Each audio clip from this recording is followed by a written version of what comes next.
All right, today's gospel reading is from Mark, chapter 8, verse 34 through 38, and also chapter 9, verse 1.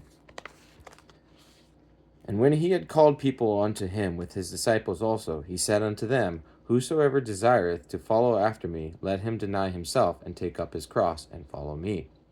For whosoever desireth to save his life shall lose it. But whosoever shall lose his life for my sake and the gospel's, the same shall save it. For what shall it profit a man if he shall gain the whole world and lose his own soul? Or what shall a man give in exchange for his soul? Explanation here.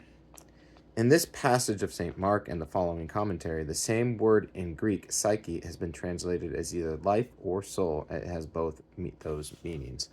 Since Peter had rebuked him for wanting to be crucified, the Lord called the people unto him, and said, in the hearing of all, but directing his words mostly towards Peter, Do you find fault with me, Peter, because I take up the cross? I say to you that neither you nor anyone else will be saved unless you die for the sake of goodness and truth. See that Christ does not compel a man to die on a cross against his own will. Instead, he said, Whosoever desireth. For the Lord is saying, I compel no one. I invite him to do something good, not to something bad to which I must compel him. Whoever does not want these things is not worthy of them. We can learn what it means to deny oneself if we understand what it means to deny another. He who denies another is he who, when he sees another, such as his brother or servant or father, being flogged or even murdered, does not turn towards him and pity him in his suffering, but acts as if he were completely estranged from him. In this same manner, the Lord wants us to show no pity towards our own bodies, so that even if we are flogged, or worse, let it make no difference to us.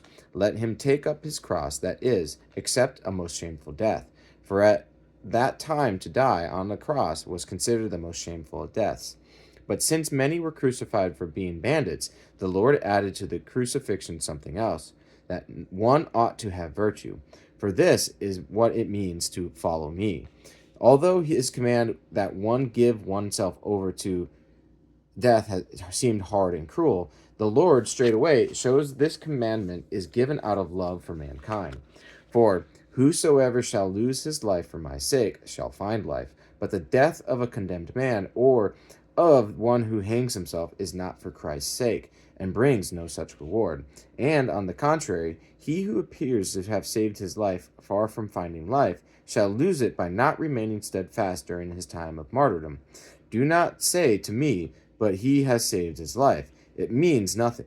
And even if you say that he has gained the whole world as well, it is of no benefit.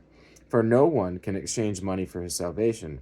For if that were so, a man who had gained the world but lost his soul could, while burning in the flames of hell, use his money to buy innocence. But at that time and in that place no such trade can be made. And here let us shut the mouths of those who, following Origen, say that all the souls in hell will be restored and reunited with those in heaven, after they have been punished in accordance with their sins. This false teaching of Origen, apostasis, the general restoration of a fallen creature, was condemned by the Church as heresy at the Fifth Ecumenical Council held in Constantinople in 553 A.D. Let them hear that there is no exchange that can be made for one's soul. No one is kept in hell as a punishment. Rather, it is the weight of one of his own sins which holds him there. And to finish the verses, 38 verse 38 and chapter 9, verse 1, Whosoever therefore shall be ashamed of me and of my words in this adulterous and sinful generation, of him also shall the Son of Man be ashamed, when he cometh in the glory of his Father with the holy angels. And he said unto them, Verily I say unto you, that there be some of them that stand here, which shall not taste of death, till they have seen the kingdom of God come with power. Explanation here. Intellectual faith does not suffice, but confession of faith with one's mouth is required as well. Since man himself is twofold, let his sanctification be twofold as well. For the soul is sanctified by faith, but the body is sanctified by confessing.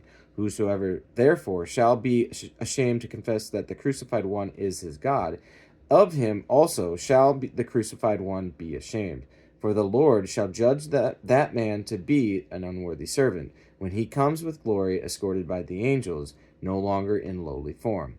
At the second coming he will not appear as he did before, to be of base origin and circumstance, an object of scorn, since he speaks of his own glory, wishing to show that he is not vainly boasting. He says, There be some of them that stand here, namely Peter, James, and John, who shall not die until I have shown them at the transfiguration the glory with which I shall appear at the second coming. For the transfiguration was nothing else than a foreshadowing of the second coming, and as he appeared shining then, so will he shine at the second coming, as will also all the righteous.